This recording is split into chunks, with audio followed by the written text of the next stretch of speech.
Agustín Casalia, donc, qui est philosophe établi à Lausanne depuis quelques années, mais qui est argentin de Buenos Aires, de culture, d'expérience, et qui est également avocat, rattaché au barreau de la ville, dans une autre vie.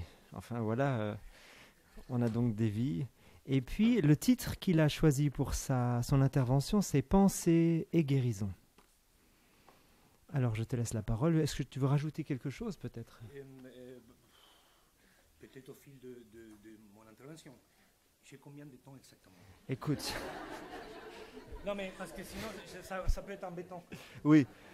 Il est 10h15. Il est 10h15. Écoute, tu as 35 minutes. Sans dialogue ou avec dialogue. À voir. 35 minutes en tout. Voilà. Parfait. En tout, oui. 35 minutes. Est-ce qu'on l'entend derrière? Oui. Oui, vous m'entendez? Ça fait plaisir. Ok, on peut commencer. J'ai vraiment adoré vos interventions. Et l'intervention que vous avez faite, je pense quelque part, qui est presque tout dit. Pareil avec votre témoignage, je vous remercie, j'étais vachement touché. Et je trouve que quelque part, vraiment, je suis sincère, je pense que tout est dit. Donc, ce que je vais essayer de... Alors, donc j'étais appelé en tant que philosophe. Qu'est-ce que ça veut dire? Je ne sais pas trop, mais si vous voulez, mon idée, ce n'est pas du tout faire un cours. J'ai l'habitude d'ailleurs de donner des cours à des philosophes, donc pour moi c'est tout à fait spécial, particulier, d'avoir tous ces experts devant moi. J'avoue que ça fait un peu, c'est quand même un peu choquant. Et je vous remercie, déjà je m'excuse par mon accent. Donc comme Christiane a dit, je viens de l'Argentine, donc forcément j'ai un contact direct avec la thérapie psychanalytique. Et c'est vrai que je suis avocat aussi, enfin ça compte pas grand-chose. Donc j'interviens en tant que philosophe. Bon, quand j'ai été appelé, j'ai remercié énormément l'invitation, merci beaucoup. Vous avez pris un risque assez important. Je trouve que, je me suis posé plein de questions par rapport à la problématique. C'est une problématique qu'en philosophie, on n'a pas l'habitude d'aborder directement. Et j'ai trouvé vraiment très intéressant cette invitation, justement parce que ça m'a ouvert la possibilité de faire un petit parcours par rapport à ce qui est en jeu. Et donc, si vous voulez, je voudrais partager avec vous, dans ces quelques minutes, un avis philosophique de ce questionnement. Parce que s'il y a quelque chose que je soulève de toutes vos interventions, c'est les mots questionnement. Enfin, c'est cette idée, on ne sait pas de quoi il s'agit. C'est quoi la schizophrénie, disait la docteur hier. On ne sait pas trop, on ne sait pas quelle est l'origine de la schizophrénie. On est dans la méconnaissance. Donc, je soulève déjà cet élément, cette dimension. On ne sait pas de quoi il s'agit. Donc, c'est-à-dire que tout de suite, les guérisseurs, les thérapeutes, doivent nécessairement se faire face à cette dimension, cette énigme, quelque part, ce mystère, qui est les rapports aux malades. Qu'est-ce que ça veut dire? Bon, déjà, bien sûr, vous pouvez imaginer que je ne vais pas vous donner la réponse. Mais ça m'intéresserait de partager avec vous une démarche qu'on appelle philosophique. Mais si vous voulez, quelque part, la philosophie ici, ce n'est pas très important. C'est pour ça que j'ai mis comme titre « Penser la maladie » ou « Penser la guérison », en essayant de faire un effort, c'est-à-dire d'essayer de s'approcher au premier terme de ce titre, penser. Parce que autre chose qui est pour moi assez évident quand je vous écoutais, c'est que quelque part derrière tout rapport, derrière toute perception, derrière tout événement, chaque fois ce qui est en jeu, c'est une pensée. Mais donc du coup, la question se pose, c'est une question préalable à la question de la guérison, c'est ça veut dire quoi penser la guérison? Hein. Donc, je souligne cette partie, ce terme, penser la guérison. Eh bien, alors là, la philosophie, vous allez me dire, on a l'habitude de parcourir ce terme-là, et il y avait une véritable histoire de la pensée, hein, et une histoire qui est assez édifiante dans le sens que ça a construit quelque part l'Occident, hein, la réponse à cette question. Mais donc, tout de suite, je remarque qu'il y a une espèce de, disons, deux horizons par rapport à la pensée. Un horizon qui est de l'ordre de la généalogie, Foucault dirait de l'archéologie. J'aime encore plus les mots nietzschéens de généalogie, c'est-à-dire qu'il y a tout ce qui advient, tout ce qui est là, ces patients-là, ces malades-là, ces rapports avec ces malades-là, cachent une histoire qui est là, cachée, qui mérite d'être pensée. Donc on pourrait évidemment faire une généalogie, chercher les traces, des pistes de cet événement. Ça, avec la maladie, avec les malades, mais avec n'importe quel événement. Hein. C'est-à-dire que, quelque part, c'est la condition de l'homme. Mais cette lecture qui peut apporter, enfin, c'est là où la philosophie peut apporter quelque chose, cette lecture généalogique de la pensée, c'est-à-dire du rapport à l'autre, est liée de façon directe avec un autre horizon de la pensée qui est cette espèce d'appel concret à l'interprétation. C'est-à-dire que quelque part, l'effet que l'événement se produise, l'effet que la manifestation ait lieu, est simultané au fait aussi concret des besoins d'interpréter. C'est-à-dire que quelque part, et là je prends la pensée de Heidegger, que je finis et après je fais la parenthèse. Et donc, qu'est-ce que je veux dire? C'est-à-dire qu'on a besoin d'interpréter, c'est-à-dire on a besoin de correspondre à ce qui est en train de se dire. C'est-à-dire que quelque part, on est voué à l'écoute. Donc, ce qui pour moi est définitif, enfin vraiment décisif, c'est ça que je veux dire, c'est d'essayer de penser les différentes manières d'écoute. Pour moi, c'est ça ce que la philosophie pourrait éventuellement apporter. Hier, vraiment, j'insiste, terriblement intéressant tout ce que j'ai entendu. J'ai énormément appris déjà. Et la définition de l'OMS de la santé, c'est sidérant.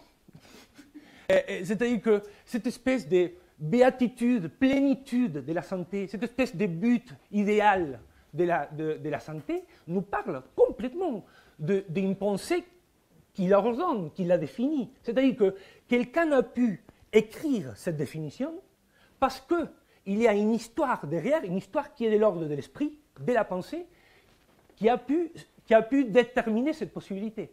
Vous voyez ce que je veux dire? Donc, dans la mesure où notre capacité de percevoir, notre capacité d'entendre change, donc du coup, ce qui advient là aussi change. Et c'est intéressant parce que c'est ça ce que j'écoutais tout à l'heure. Donc, c'est terriblement décisif, à mon avis. Quelle est notre interprétation? Et c'est ça ce que peut-être la philosophie pourrait apporter. Qu'est-ce que nous, on entend de l'homme? C'est quoi quels sont nos présupposés par rapport à l'homme? Je ne dis pas par rapport à l'homme malade. C'est encore une étape d'après, l'étape d'après, suivante. Mais tout simplement l'homme. Parce que si l'homme est un animal rationnel, alors je vais faire avec. Je vais accepter la venue de l'autre à partir de ces registres, à partir de cette lecture, de ces filtres. Vous voyez? Donc, quelque part, et pour moi, ça c'est, enfin, quelque part, c'est un élément central de mon exposé, et accueillir tous les verbes que vous avez cités tout à l'heure, ils me parlent énormément. Tous. Déjà, sont des verbes. Ce ne sont pas des concepts. Ce sont des verbes. Alors, tous ces verbes me parlent. Alors, si vous voulez, ce qui est en jeu chaque fois dans ces verbes-là, c'est une manière d'écouter, une manière d'être face à l'autre. L'autre, malade, en tout cas. Si je parle de guérisseur, hein, je me mets à la place de l'acte de guérison. Eh bien, donc,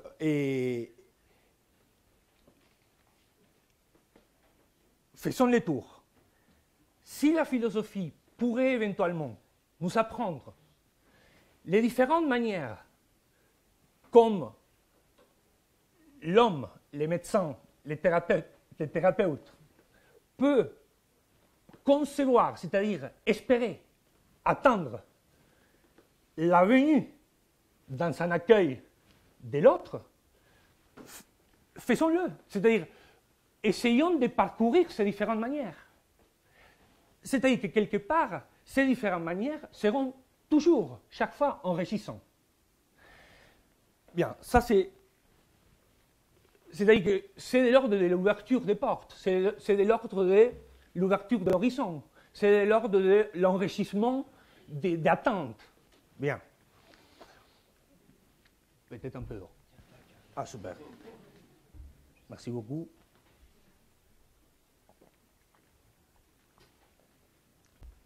Bien. Un deuxième élément que je voudrais évoquer avec vous, partager avec vous aujourd'hui, c'est un mot qui a été, je pense, absent, en tout cas de manière manifeste, dans ces interventions-là, qui est la mort. Pour moi, la maladie, et donc la guérison, est en lien direct avec la mort. Je trouve qu'une pensée de la mort pourrait éventuellement éclairer certains aspects de la maladie et de la guérison. Je ne vais pas donner un cours sur la mort, ça pourrait durer toute la journée, ce n'est pas ça ce que je veux, mais en tout cas, dire que,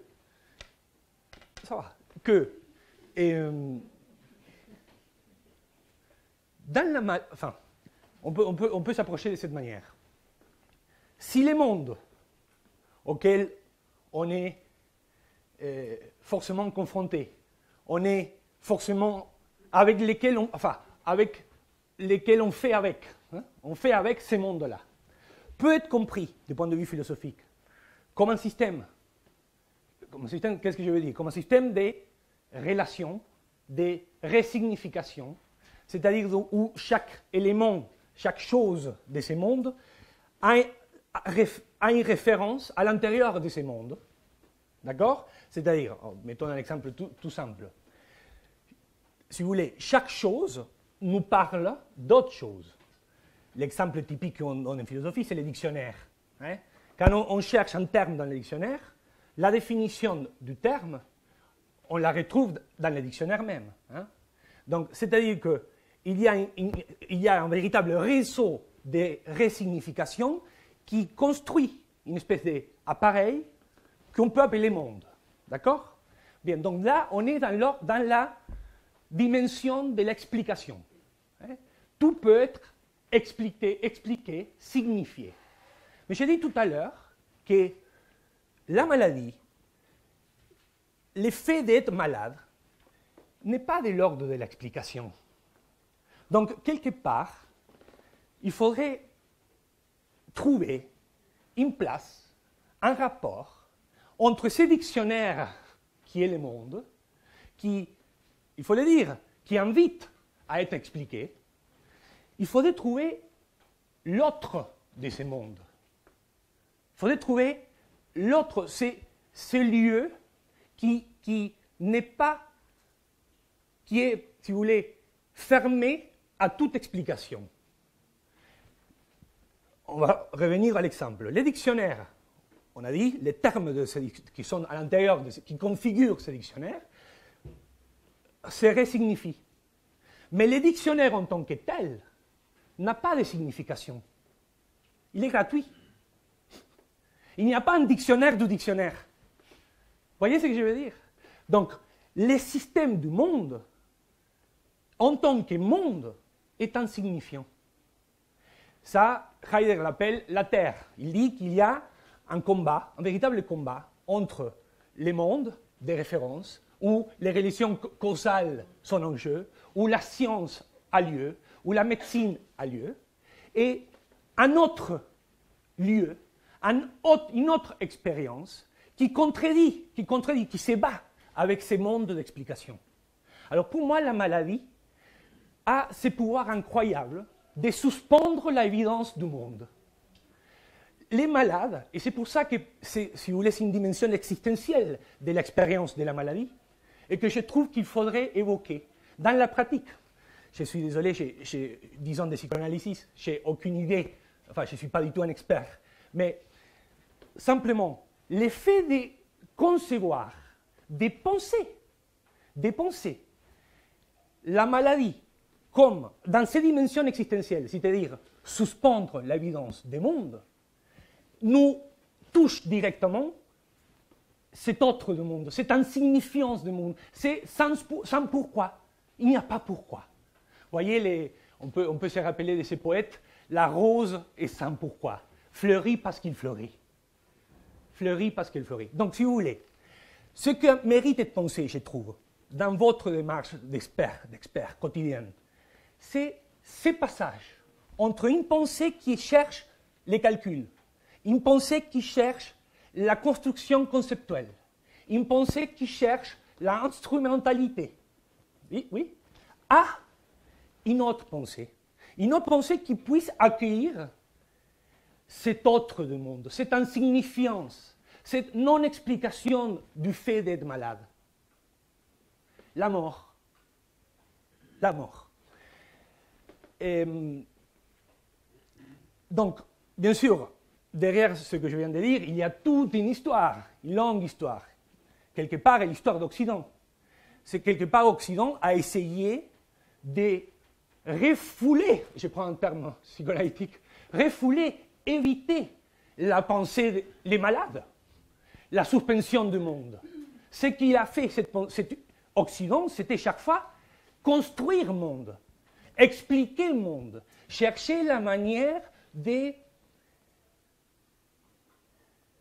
justifier, de légitimer ce qui se passe. Peut-être, il faudrait, d'ailleurs, ce n'est pas moi qui l'ai inventé, il y a des tentatives de sortir, de dépasser cette volonté de maîtrise tellement moderne. Donc, la question se pose, comment correspondre à une pensée de la insignifiance? Comment correspondre à cette dehors du monde, à cette non-référence du monde en tant que tel?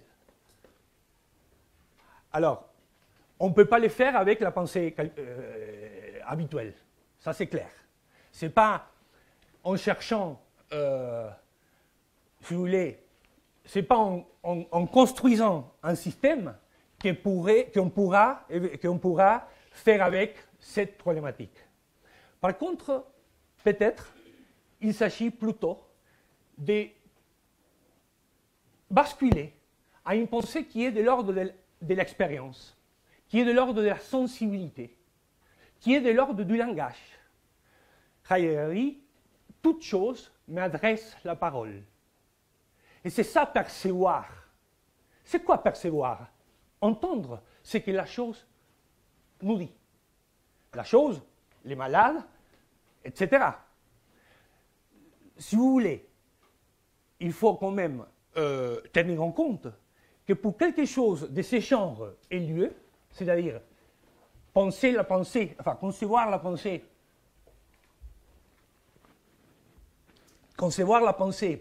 comme cette ouverture, cette réceptivité, cette sensibilité, il faut aussi suspendre, et là je parle de guérisseurs, de thérapeutes ou de médecins, suspendre l'attitude de la volonté, de la maîtrise, du sujet. C'est-à-dire que pouvoir faire avec, rentrer en rapport avec cet indicible, ce non-dit qui est la maladie, il faudrait peut-être aussi mettre en parenthèse la propre subjectivité. Je sais que peut-être ça peut choquer, mais on peut, en philosophie, abandonner les sujets. On peut l'abandonner.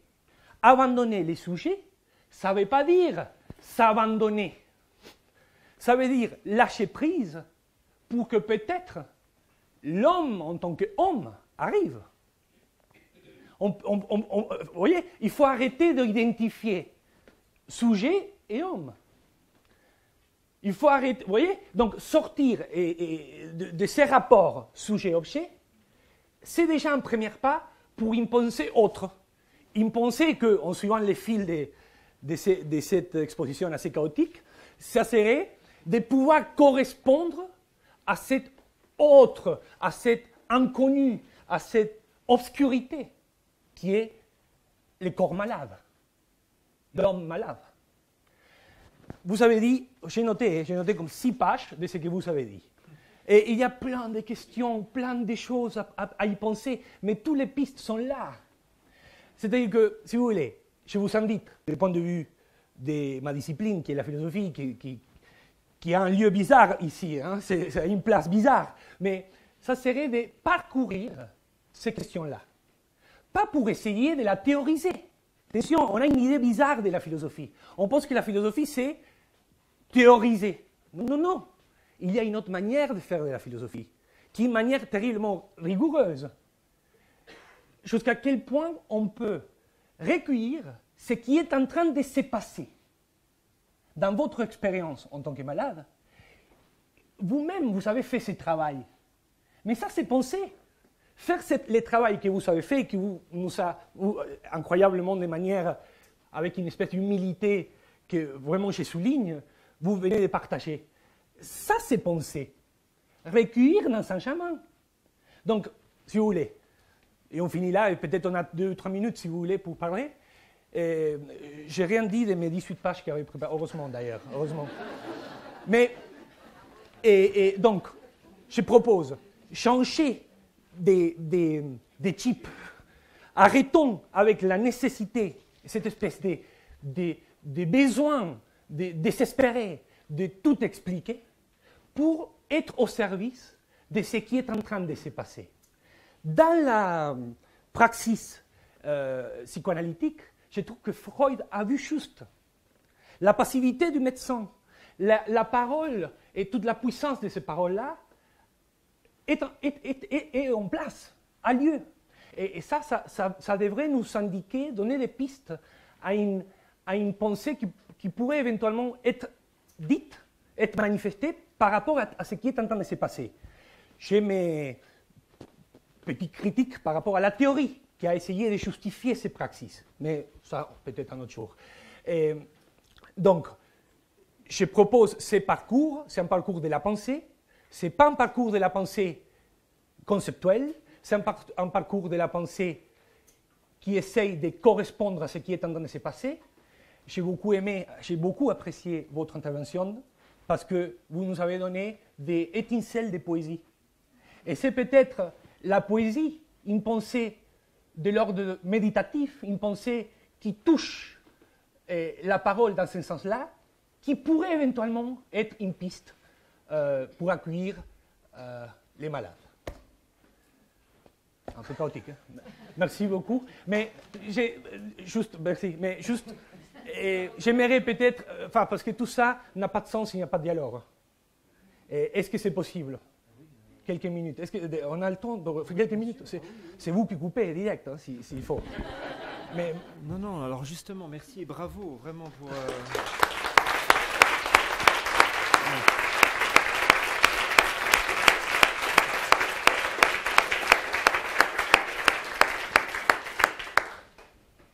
Du coup, on a de l'avance, vous voyez, quand on pense. Comme lorsque nous savons que nos patients ont de l'avance sur nous, et quand nous sommes à l'écoute du vide, je crois, hein, vous nous invitez aussi, tu nous invites à cette question du négatif, hein, de ne pas boucher par le savoir cette question qui est énigmatique. Oui, oui, Colette Combe.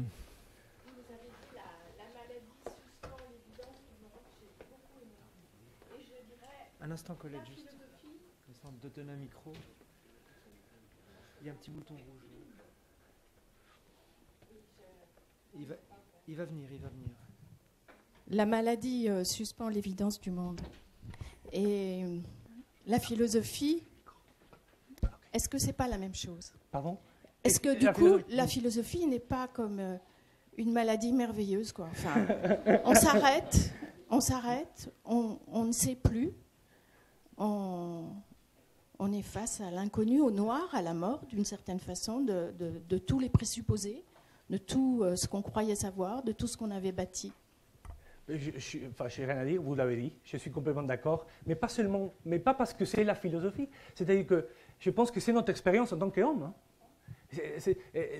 C'est-à-dire la possibilité d'anticiper la propre mort est décisive, aussi pour un malade. Mais je me demande, je ne suis pas du tout un expert, jusqu'à quel point l'effet de refuser carrément la possibilité de la mort en tant que mort, la propre, n'est pas lié au fait de tomber malade. Mais ça, je ne sais pas. Mais vous voyez ce que je veux dire? Mais ce que vous venez de dire pourrait être dit pour n'importe quel rapport. Et j'ai fini là. Si, dans la mesure où un existentiel de tout homme, une condition de l'homme est d'être avec les autres, dans ces rapports-là, je peux prendre celui qui est là, je peux le prendre comme un moyen pour arriver à certaines fins. Je peux le concevoir, le définir, l'inscrire dans une démarche personnelle. Je peux le transformer en objet de ma recherche. Mais je peux aussi partager, autre possibilité, partager avec cet homme-là qui est là, je peux partager ma propre mort. Vous voyez ce que je veux dire? C'est-à-dire basculer à une autre manière de rencontre. Une autre manière de rencontre. Non, je vais ramasser. Oui, monsieur. Gabriel Binder, sociologue. Je revenais justement sur cette phrase qui est un peu centrale, celle qui dit que la maladie a le pouvoir de suspendre les réalités du monde, mais le système, il a tendance même à retirer après au malade non seulement sa réalité, mais son existence et son nom, pour pouvoir nommer la maladie. Et je peux vous donner un exemple. Dans le programme d'aujourd'hui, lorsqu'on parle de Mireille Claire, on dit qu'elle est directrice et qu'elle est à l'ESSAD.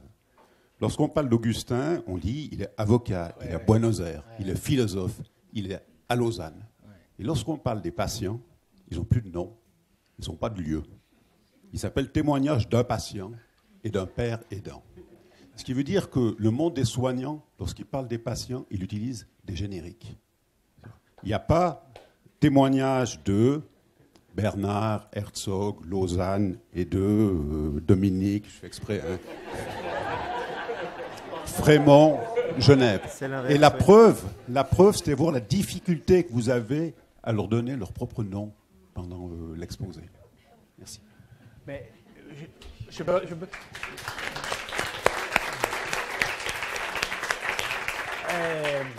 Alors, je partage votre intervention, mais complètement.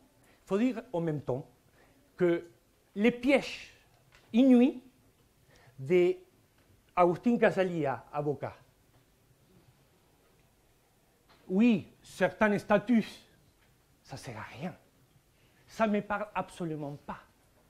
Vous voyez ce que je veux dire? C'est-à-dire qu'il y a un piège de deux sens. Oui, il y a un piège. Qui sont ces ex-malades qui ont parlé? Qui sont ex-malades, entre guillemets. C'est vrai. Mais en même temps, cette marcation, véritable marcation, que ça ne veut pas dire grand-chose. Je reviens au diagnostic. J'ai une sœur qui a été diagnostiquée comme schizophrène à l'âge de 16 ans. Évéphrénie. Poum. Tout ce qui implique, vous savez très bien ce qui implique. Quelques mois plus tard, non, elle était borderline. Ok, mais il a passé 30 jours dans une clinique attachée de pieds et mains, la plupart du temps. Et cette marcation, cette espèce de conceptualisation par rapport à certains symptômes, l'a fait énormément de mal, enfin, concrètement, a provoqué de la souffrance. Donc, Et je pense que votre témoignage a été dans ce sens un peu du même type. C'est-à-dire du fait que toute marcation est un piège. Toute marcation est un piège. Comme tout concept est un piège. Tout concept est un piège. N'importe quel concept est un piège. On peut tout de suite, d'ailleurs, quand on parle de maladie, moi j'ai l'impression qu'il faudrait se débarrasser de tout concept. Ok, des fois c'est pas évident, c'est pas facile. Si on n'arrive pas à se débarrasser, au moins il faudrait réaliser que ces limites sont terriblement floues et incroyablement floues. On ne peut pas délimiter où commence le monde intérieur, où commence le dehors, où commence la maladie et où est-ce que ça l'homme non-pathologie. Vous voyez ce que je veux dire? Enfin bon, je suis allé un peu trop loin. Mais... Ah. Dominique, je revendique Dominique. J'ai eu un grand cadeau dans ma vie, c'est pendant 2 mois en 99, j'ai visité votre pays. Et quand je me retrouve à Buenos Aires, j'adore aller au marché et j'adore parler avec les indigènes. Je me retrouve dans un café latino avec un psychiatre. Et on parle, mais on a parlé en anglais, mais on a parlé pendant 2 heures. Moi, j'ai une question qui me... Il n'y a pas aussi une différence de culture? Moi, j'ai été frappé de voir en Argentine des gens qui n'ont pas beaucoup pour vivre, mais qui ont une immense joie de vivre. Comment dire ça? Est-ce qu'on ne met pas, la barrière trop haut chez nous, des fois? Revenir à des choses plus simples. Oui, c'est intéressant. Vous savez que la philosophie est en train de mourir en Suisse, hein? Carrément est en train de disparaître. Quelque part, je dis ça parce que, c'est-à-dire que la barre haut, à partir de mon expérience de 7 ans en Suisse, j'ai l'impression qu'elle vise une pensée technique. C'est-à-dire que ce qui est en jeu, c'est une pensée technique. On est en train de former des techniciens. Et on est très fiers en Suisse d'avoir des super bons ingénieurs. C'est génial. Mais jusqu'à quel point on n'est pas en train de créer aussi une espèce de vide par rapport à une autre expérience du possible, de l'humain. Enfin bon, par rapport à la différence culturelle, bien sûr qu'il y en a, bien sûr. Mais bon, il y a aussi énormément de contrariétés là-bas. Hein. Une intervention encore? Donc on va juste encore faire une dernière question, voire 2 dernières questions, et puis on va enchaîner sur la pause, où on peut continuer la discussion, parce que derrière la pause, sans ça, on peut nous offrir aussi l'espace de dialogue, autre qu'avec micro. Merci. Alors d'abord, je vais me présenter. Liane Sicher. Prends mon nom. Docteur en biologie, mais père praticienne, ce qui veut dire malade diagnostiqué à peu près avec tous les diagnostics au cours d'une vie. Mais quand même, ayant fait une carrière en biologie, on peut dire. Bon, et donc, dans la formation de père praticienne en santé mentale, comme M. Frémont. Alors, j'avais une question à M. Casalia et une à M. plus difficile, Prokaczki. Voilà. Je prends. Mais j'aimerais bien qu'on réponde aux 2 questions. Donc, voilà. Alors, d'abord à M. Casalia, peut-être, ou bien peut-être à M. Prokaczki, parce qu'il fera peut-être moins long. OK. Alors, à M. Prokaczki, je posais la question de la guérison dans le sens que, là, je parle de moi, mais je peux aussi réfléchir un peu, puis parler d'une situation qu'on peut imaginer. C'est qu'il me semble que quelquefois, vu que la guérison est avant, il n'y a pas d'avant, on est malade. Dans le sens que un enfant, bon, je parle de moi, mais moi, je ne peux pas bien parce que je n'ai pas des souvenirs, puis bon, ce n'est pas le moment de parler de ça maintenant, mais imaginons un enfant qui naît avec des parents violents. C'est assez simple. Est-ce qu'il ne va pas forcément être malade? Est-ce qu'il y aura un avant? Donc, est-ce qu'il y a une guérison possible? Et moi, j'ai vraiment l'impression qu'il n'y a pas d'avant pour moi. Voilà, avec mon grand âge, j'ai l'impression qu'il n'y a pas d'avant. Donc, la notion de guérison, pour moi, c'était pas... Je me demande, à propos de la guérison, s'il y a toujours cette possibilité. Ça, c'est une première question à vous. Ensuite, j'ai une deuxième. Est-ce que je vais la poser tout de suite ou bien? Vous voulez répondre? Oui. Alors, Non, la deuxième, comme ça on peut voir. Si... D'accord. Alors la deuxième, c'est simplement, quand vous parlez d'écoute, Oui. j'entends écoute du thérapeute ou de soignant, du malade. Et maintenant, puisqu'on est en philosophie, on peut penser, est-ce que quelqu'un a pensé à l'écoute du patient par rapport au thérapeute qui ne dit rien? Je veux dire, c'est quelque chose qui est très... c'est quelque chose, pour moi, c'est très violent. Voilà, je parle du mot de violence parce que c'est très fort. C'est pas moi qui va répondre à la première question. Ça, c'est clair. C'est Blanchot qui disait que la réponse, c'est le malheur de la question. Par rapport aussi à ce que disait Casalia tout à l'heure. Je ne suis pas sûr d'avoir compris la question de l'avant, mais vous faisiez allusion à ce que j'avais dit par rapport à avant la maladie. Oui, c'était ça. Un état de rejoindre un état d'avant la maladie. Si on a le concept de guérison, de retrouver un état d'avant. Mais si on est malade, oui. On est né malade, vous voyez? C'est-à-dire qu'il n'y a pas d'avant possible. Oui. Vous comprenez ce que je veux dire? Et c'est pour ça que je donnais j'ai l'impression que c'est mon cas, mais bon, je ne veux pas parler de moi maintenant. Mais supposons un enfant qui naît dans une famille violente. Est-ce qu'il est possible qu'il retrouve un état d'avant? Parce qu'on peut déjà imaginer que ça commence très vite. Alors c'est quelque chose qu'on a caressé hier soir et qui a été remis en chantier, je crois, remarquablement par Agostine, c'est que la question du rétablissement, dont on a un petit peu parlé, s'appuie sur cet idéal qui est que la guérison consisterait à revenir, à retrouver l'état d'avant, l'état initial, et que l'intégrité corporelle, psychique serait reconquise. Ce qui est un idéal qui est perçu comme valide dans la médecine somatique. Mais du point de vue, et même encore là, enfin, il faudrait encore vraiment suspendre cette question-là, parce que, et la penser, mais il y a une conception de l'homme qui serait, au fond, voilà, d'un homme qui ne serait pas dans le mouvement même de la vie, changeant, allant et devenant, comme disait Dolto. L'homme est un allant devenant, et quand on parle d'un rétablissement,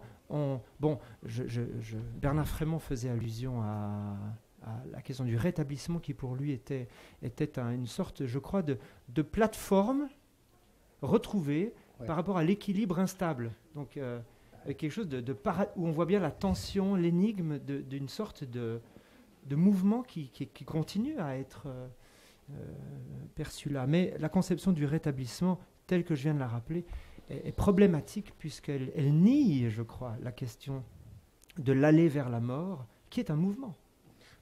Je profite d'avoir le micro à la main, c'est toujours un petit pouvoir. Donc Christophe Scouza, qui est donc Dominique, dans le comité d'organisation. Je pense qu'il y a deux acceptions du terme rétablissement qui circulent depuis hier, et je pense qu'effectivement, entre celui qu'on a entendu hier et celui qu'on a entendu aujourd'hui, il y a un hiatus vraiment au niveau de la signification. Le rétablissement auquel fait référence le mouvement de recovery, d'où vient le terme, on traduit effectivement en français, s'inscrit énormément dans ce que décrit Hélène Corin, qui est anthropologue et psychanalyste québécoise, belgo-suisse, québécoise donc, qui insiste énormément sur l'impossibilité de revenir à une situation d'avant et sur le fait que justement l'expérience de la maladie doit être pleinement intégrée dans cet état d'équilibre dynamique et instable qui est l'objectif. Et je pense que en tout cas, ma lecture de toute la logique sous-jacente à l'idée de père praticien en santé mentale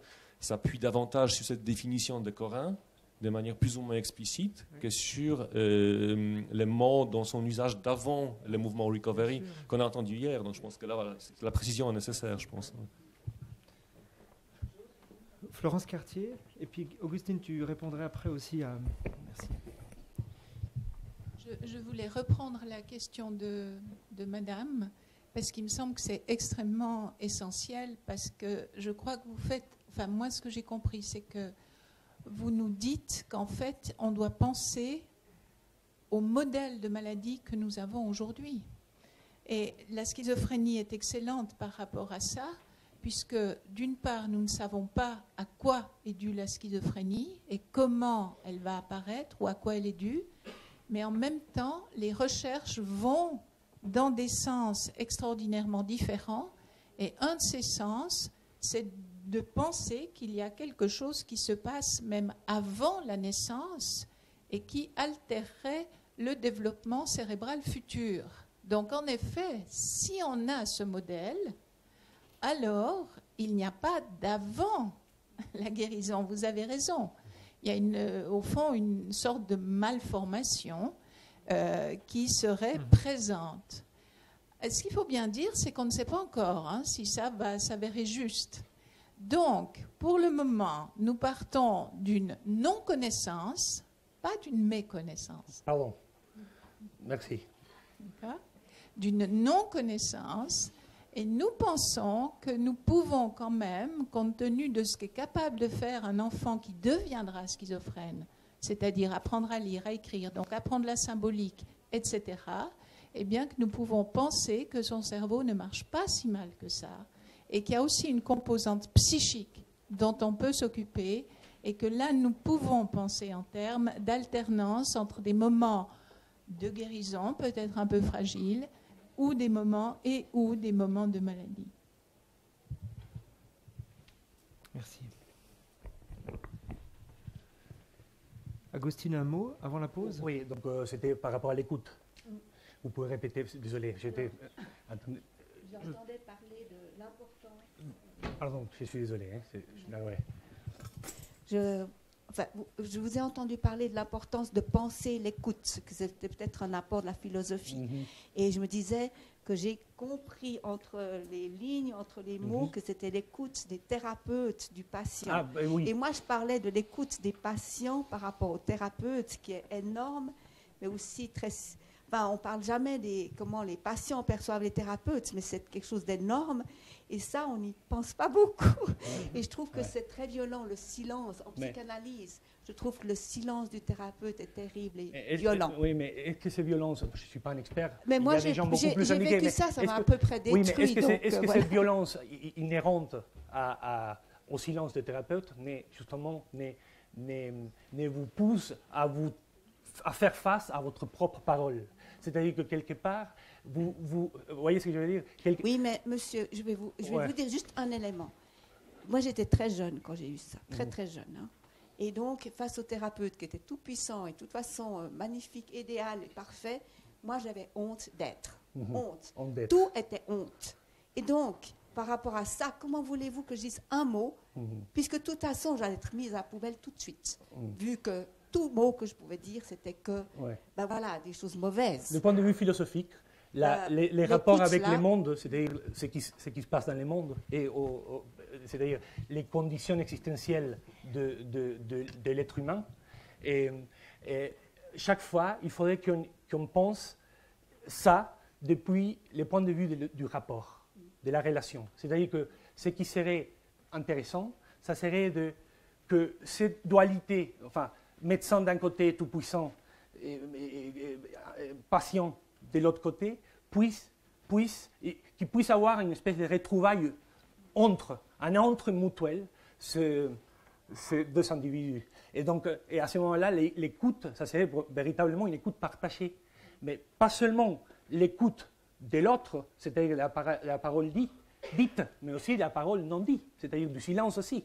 Quelque part, c'est parce qu'il y a du silence qu'on peut écouter. Vous voyez ce que je veux dire? Enfin bon, mais oui. On va s'arrêter et marquer un temps de pause maintenant, même si évidemment ça fait...